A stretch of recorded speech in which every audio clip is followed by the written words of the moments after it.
రైతు కుటుంబంలో జన్మించి అంధత్వాన్ని జయించి జాతీయ స్థాయిలో నిర్వహించి ఐఐఎం పోటీ పరీక్షల్లో మంచి ప్రతిభ కనబర్చి సీటు దక్కించుకుంది. సంగారెడ్డి జిల్లా జహీరాబాద్ పట్టణంలోని గడికి చెందిన కోతకాపు గోపాలరెడ్డి విజయలక్ష్మి దంపతుల రెండవ సంతానమైన శివాని బ్లైండ్గా ఉన్నప్పటికీ చదువు పట్ల ఉన్న ఆసక్తితో ఎలాగైనా ఉన్నత శిఖరాలకు ఎదగాలనే లక్ష్యంతో కష్టపడి చదువును కొనసాగించింది.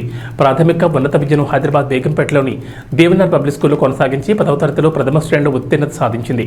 ఇంటర్ విద్యను జహీరాబాద్లోని మాస్టర్ మైండ్స్ కళాశాలలో కామర్స్తో పూర్తి చేశారు.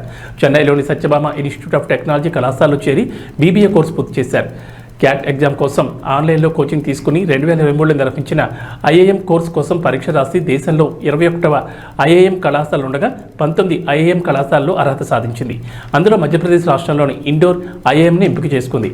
2 సంవత్సరాల ఐఐఎం కోర్సు విధివంతంగా పూర్తి చేసి ఉన్నత పదవిని అధిష్ఠించి తన తల్లిదండ్రులకు తాను పుట్టిన ప్రాంతానికి మంచి పేరు ఇవ్వాలన్నది తన ముఖ్య ఉద్దేశమని శివాని స్పష్టం చేశారు. నా పేరు కొత్తకాపు శివాని. సో నేను 2023 క్యాట్ ఎగ్జామ్కి అపేర్ అయ్యాను. అది national entrance test for MBA.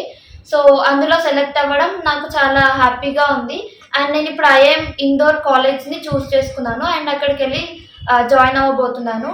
So coming to the family background, ఇనిషియల్గా నేను పుట్టి పెరిగింది జహీరాబాద్ గడి కాలనీలో.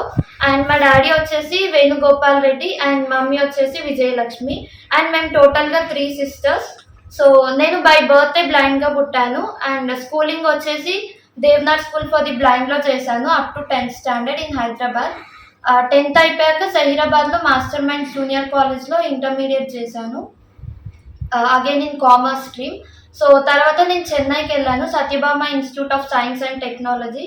సో అక్కడ బీబీఏ కోర్స్ చూస్ చేసుకున్నాను. సో బీబీఏ చేస్తూ ఉన్నప్పుడే నాకు లైక్ ఆ సబ్జెక్ట్స్కి నేను బాగా కనెక్ట్ అయ్యాను అండ్ నాకు ఆ సబ్జెక్ట్స్ని ఇంకా చాలా ఎక్స్ప్లోర్ చేయాలన్న ఇంట్రెస్ట్ వచ్చింది. సో నేను ఆ బేస్డ్గానే ఎంబీఏ చేయాలని ఫస్ట్ డిసైడ్ అయ్యాను. సో ఆ తర్వాత మాకెట్ అనే కోచింగ్ ఇన్స్టిట్యూట్ మా కాలేజ్కి వచ్చి సెమినార్ ఇచ్చారు, లైక్ ఎంబీఏ ఎలాంటి కాలేజెస్లో చేయొచ్చు, ఫ్యూచర్ ఎలా ఉంటుంది ఏంటని. సో అదంతా అయిపోయాక వాళ్ళని కాంటాక్ట్ అయ్యి ఎంబీఏ క్యాట్ ఎగ్జామ్స్కి కోచింగ్ తీసుకున్నాను. సో కోచింగ్ అనేది కంప్లీట్గా ఆన్లైన్ ఉండింది. జూన్లో మాకు అయిపోయింది final semester. So June to November నేను కంప్లీట్గా ఆన్లైన్ క్లాసెస్లో క్యాట్కి ప్రిపేర్ అయ్యాను. అండ్ నవంబర్లో లాస్ట్ సండే క్యాట్ ఉంటుంది యూజువల్గా. So return test on 26th అయింది 2023లో. రిటర్న్ టెస్ట్ తర్వాత నేను మొత్తం 19 కాలేజెస్కి సెలెక్ట్ అయ్యాను, like except A and B. నాకు మిగతా అన్ని కాల్స్ వచ్చాయి. సో ఆ తర్వాత డిసెంబర్లో రిజల్ట్స్ వచ్చాక మనకు జాన్, ఫెబ్ అండ్ మార్చ్ కంప్లీట్గా ఇంటర్వ్యూస్ ఉంటుంది.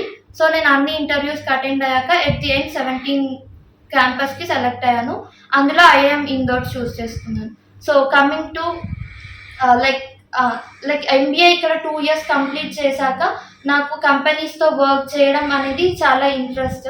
సో ఫస్ట్ నేను అంతా ఎక్స్ప్లోర్ చేసి డిఫరెంట్ డొమైన్స్లో నా చూజన్ నా స్కిల్ ఉన్న డొమైన్లో ఖచ్చితంగా మేనేజరియల్ రోల్స్కి వెళ్ళాలనేది నా ఇంట్రెస్ట్. సో నా మెయిన్ ఎయిమ్ ఏంటంటే నేను ఏ కంపెనీలో వర్క్ చేయాలి, లైక్ ఎక్కడైనా ఇంక్లూజివిటీని ఎంకరేజ్ చేసే కంపెనీలో వర్క్ చేయాలనేది నా main interest. So and also ఎక్కడ ఎవరు వర్క్ చేసినా ఇంక్లూజివిటీతో పాటు యాక్సెసిబిలిటీగా కూడా ఉండాలనేది లైక్ నా ఇంటెన్షన్. సో నేను ఏ కంపెనీలో వర్క్ చేసినా కూడా ఆఫ్టర్ అ సర్టెన్ స్టేజ్ నేను నా చేతుల్లో పొజిషన్ వచ్చినప్పుడు ఖచ్చితంగా ఇంక్లూజివిటీతో పాటు యాక్సెసిబుల్ ఎన్వైరన్మెంట్ క్రియేట్ చేయడానికి ఫస్ట్ ప్రిఫరెన్స్ ఇస్తాను. సో యాజ్ నేను జహీరాబాద్లో ఇక్కడ పుట్టి పెరిగాను కాబట్టి ఈ టౌన్కి మంచి పేరు తేవాలనేది కూడా నా interest. And at the same time ఎవరైనా సేమ్ ఇంట్రెస్ట్తో ఉన్న వాళ్ళని ఖచ్చితంగా ఎంకరేజ్ చేయాలి, గైడ్ చేయాలి అనేది కూడా నా ఇంట్రెస్ట్. సో యాజ్ నేను ఒక ఫార్మింగ్ ఫ్యామిలీ నుండి వచ్చాను కాబట్టి ఈ స్టేజ్కి రీచ్ అవ్వడం నాకు చాలా హ్యాపీగా ఉంది. నా పేరు కొత్తకాపు వేణుగోపాల్. నాది వ్యవసాయదారు కుటుంబము. నాకు 3 అమ్మాయిలు. ఇనిషియల్ ఫస్ట్ టైము అమ్మాయిలు అన్నప్పుడు చాలామంది కొంచెం ఎగతాళి చేసిండ్రు. దాంతోపాటు ఇప్పుడు ఫస్ట్ నాకు పెద్ద అమ్మాయి ఏమో గ్రూప్ 4లో సెలెక్ట్ అయింది.